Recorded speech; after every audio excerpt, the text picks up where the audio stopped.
Shalom saudara yang dikasihi dalam nama Tuhan. Renungan hari ini Kamis 6 Oktober 2022. Renungan hari ini diberi judul Ibadah yang Benar.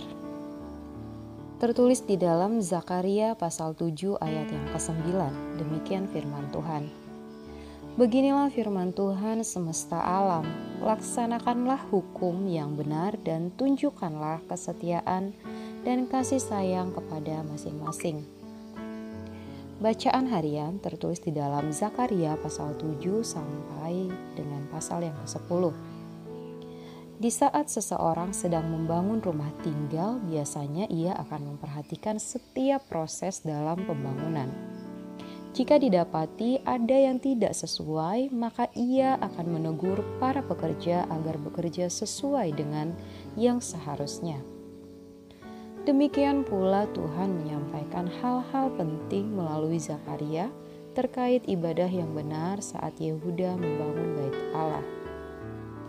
Kitab ini sendiri dibagi menjadi dua bagian, yaitu saat mereka membangun Bait Allah di tahun 250 sampai 518 sebelum Masehi, pasal 1 sampai 8. Dan setelah pembangunan Bait Allah selesai dibangun di tahun 480 sampai 470 sebelum Masehi, pasal 9 sampai 14. Tuhan mengingatkan bahwa ia mencari ibadah yang benar dan bukan sekedar bangunan.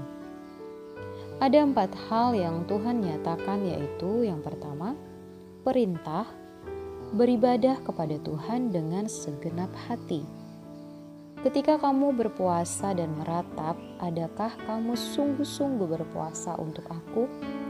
Dan ketika kamu makan dan ketika kamu minum, bukankah kamu makan dan minum untuk dirimu sendiri?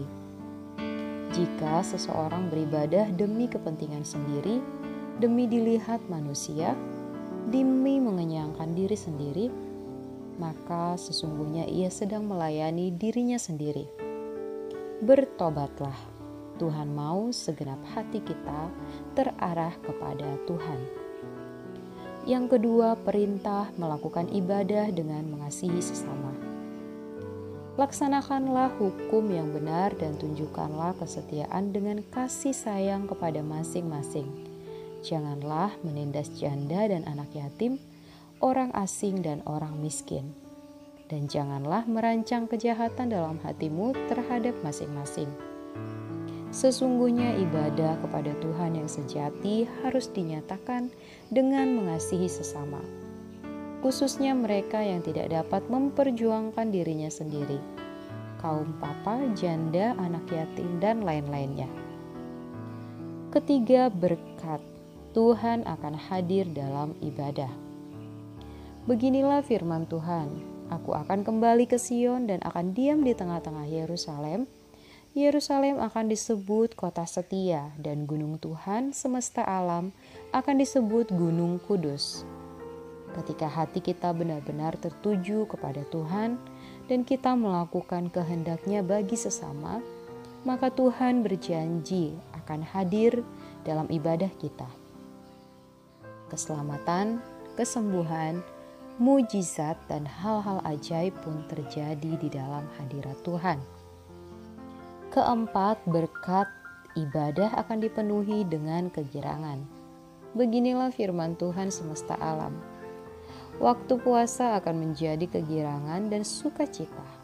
Beginilah firman Tuhan semesta alam. Masih akan datang lagi bangsa-bangsa dan penduduk-penduduk banyak kota. Jadi banyak bangsa akan datang mencari Tuhan. Berkat yang Tuhan berikan bersifat utuh, baik secara kualitas dan juga kuantitas. Ketika Tuhan menjadi pusat ibadah yang ditinggikan, maka Ia akan menarik semua orang kepadanya. Refleksi hari ini, sudahkah segenap hati kita tertuju kepada Tuhan sebagai wujud ibadah yang sejati? Power statement. Ibadah yang sejati pasti lahir dari hati. Mari kita berdoa.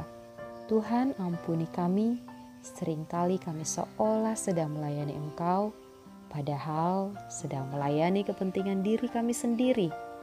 Hati kami tertuju kepadamu ya Tuhan, ingin melayanimu dengan segenap hati.